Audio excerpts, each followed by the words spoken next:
आज हम आपको इस वीडियो के अंदर एक्सप्लेन करेंगे discrete random variable. Discrete random variable एक रैंडम वेरिएबल की टाइप होती है कि जिसके अंदर जो है ना हमारे पास जो है जो वैल्यूज़ जिसके अंदर जो नंबर ऑफ पॉसिबल आउटकम्स होते हैं, पॉसिबल जो आउटकम्स होंगे यहाँ पे वो या तो फाइनाइट होते हैं या इनफाइनाइट, लेकिन काउंटेबली इनफाइनाइट होते हैं यहाँ पे। तो ये बस आपने सिंपली जो है ना समझना है बस यहाँ पे कि डिस्क्रीट रैंडम वेरिएबल्स जो है रैंडम वेरिएबल्स की टाइप होती हैं जिनके जो पॉसिबल आउटकम्स होते हैं या तो वो फाइनाइट हो सकते हैं या काउंटेबली इनफाइनाइट। बस इतना सिंपल आपने बस ध्यान समझ में रखना है।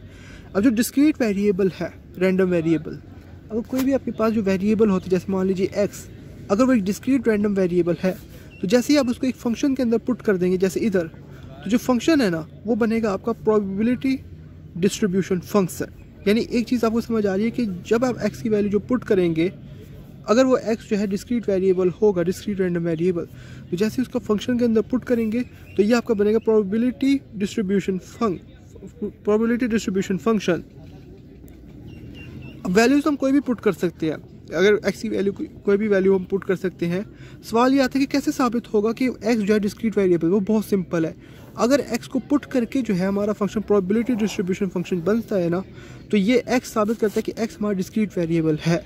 तो इसका एक बहुत सिंपल सवाल है, इसका सिंपल सा ही जो है ना फिर मज़ीद एक हल आ जाता है कि अगर वो फंक्शन जो है ना 2 स्टेप्स को प्रूव कर जाता है x की वैल्यू पुट करके, तो ये साबित हो जाता है कि ये फंक्शन प्रोबेबिलिटी डिस्ट्रीब्यूशन फंक्शन है। और अगर ये फंक्शन प्रोबेबिलिटी डिस्ट्रीब्यूशन फंक्शन है तो इसकी जो वैल्यू एंटर की गई थी x, वो है डिस्क्रीट वेरिएबल। मैं सिंपल फिर से समझा देता हूँ कि x जो है अगर डिस्क्रीट वेरिएबल है तो अगर उसको हम फंक्शन के अंदर पुट करें तो फंक्शन प्रोबेबिलिटी डिस्ट्रीब्यूशन फंक्शन आता है।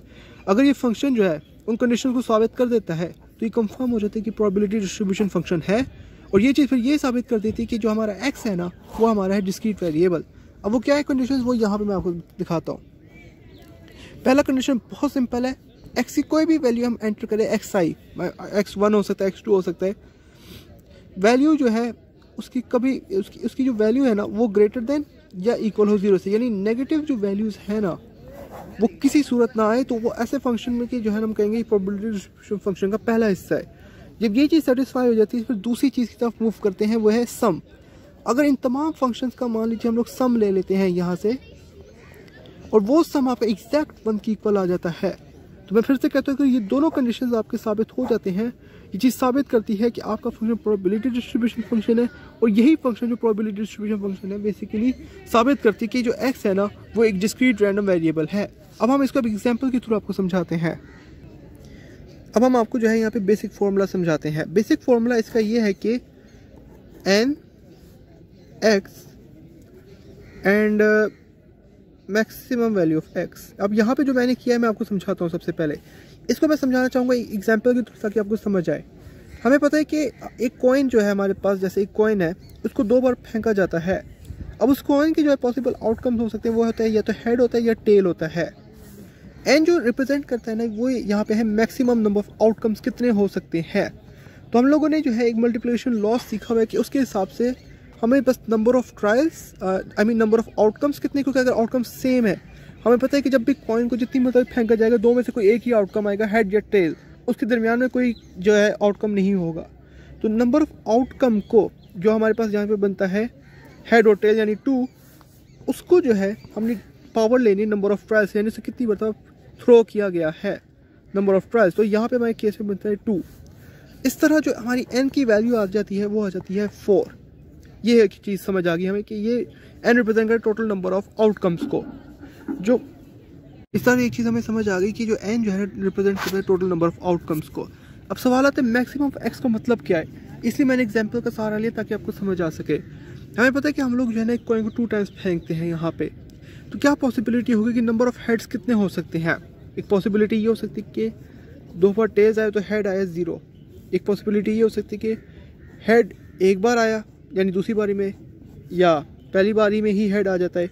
पॉइंट है कि एक पॉसिबिलिटी ये है कि हेड जो है मैक्सिमम 2 टाइम्स भी आ सकते हैं। दोनों बार जब हम लोग सिक्के फेंके तो दोनों मरतबा हमारे पास हेड आया। अब ये पॉइंट इसलिए डिस्कस करना इंपॉर्टेंट है यहाँ पे कि मैक्सिमम क्या चांस है कि हेड की वैल्यू क्या आ सकती है 2। यही चीज़ रिप्रेजेंट करती है कि फिर क्या मैक्सिमम चांसेस हैं ये जो वैल्यू आपने x की पिक की है, अभी x की भी हम समझाते हैं, उसकी मैक्सिमम वैल्यू क्या है, वो है 2। तो इसलिए यहाँ पे अब वैल्यू जो आएगी वो आएगी 2। मैक्सिमम जो x है वो है इक्वल 2 के। x जो है ना वैल्यू वेरी करेगी हमेशा, क्योंकि जैसे हमने दिखाया इस यहाँ पे इस एग्जाम्पल से कि x की वैल्यू या तो 0 हो सकती है, 1 हो सकती है, 2 हो सकती है, लेकिन जो मैक्सिमम होगी वो होगी 2, और जो टोटल नंबर ऑफ आउटकम्स है वो है 4। अब इन सबको जो है ना हम फॉर्मूला के अंदर लिखते हैं तो हमारी वैल्यू इस तरह फाइनल बनती है,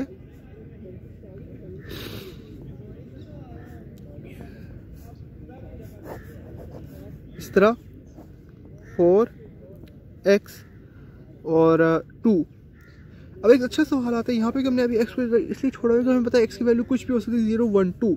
इसलिए तो सॉल्व करने का जो सही तरीका है वो यहाँ पे है कि हम लोग एक छोटा सा स्मॉल टेबल बना लेंगे। यहाँ पे तो एक टेबल हम बना लेंगे इस तरह, उसमें हम लोग जो है ना यहाँ पे बता देंगे कि x की वैल्यू है, और यहाँ पे x की वैल्यूज हम लिख देंगे 0, 1, 2। तो जैसे जैसे हम वो वैल्यूज पुट करेंगे, 2 जो हमें पता है कि वैल्यूज ऑफ मैक्सिमम है 4, मैक्सिमम हेड आ सकते हैं 2, तो इस वक्त x की वैल्यू पिक की गई 0। इसी तरह फिर हम करेंगे और इसी तरह जब हम इनको सॉल्व करेंगे, यहाँ पे याद रखिएगा कि ये 2, 0 है, बेसिकली रिप्रेजेंट करती है, मैं यहाँ पे शो कर देता हूँ, रिप्रेजेंट करती है इस चीज़ को 2C04। तो मैंने यहाँ पे बस शॉर्ट में लिख दिया, लेकिन अगर आप यहाँ पे C भी लिख देते हैं ना दरमियान में, ये कोई गलत नहीं है, तो इसी को आप फिर कैलकुलेटर में पुट करके कॉम्बिनेशन भी फाइंड कर सकते हैं।